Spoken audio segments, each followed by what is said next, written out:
One of Trump's closest advisors, Kellyanne Conway, says that Trump doesn't wish to pursue any sort of investigation against the Clintons.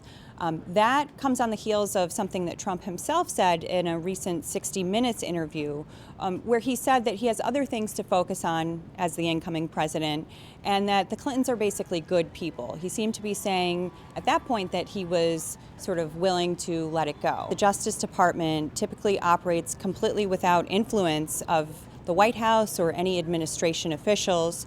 So in some ways, it doesn't necessarily matter what signals he's sending to the Justice Department, because we would expect them to be operating on their own.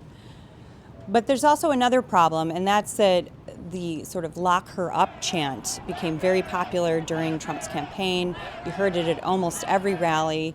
It really was sort of a unifying point for his supporters, who would burst into this chant really without much prompting from him.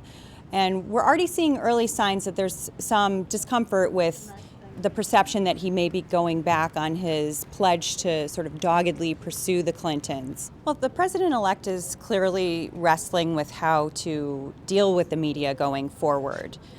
He recently met with television executives and some of the TV celebrities, including Wolf Blitzer from CNN. That meeting was totally off the record.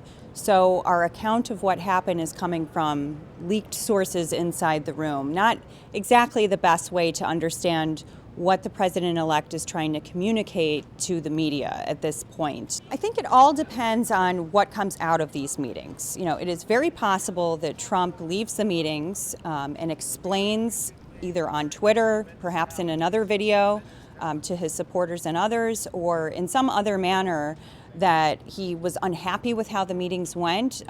He could very well continue to treat the media as a foil, which worked very well for him during the campaign. So it all depends not just on the meetings themselves, but what happens afterward. What kind of messaging does the president-elect carry forward?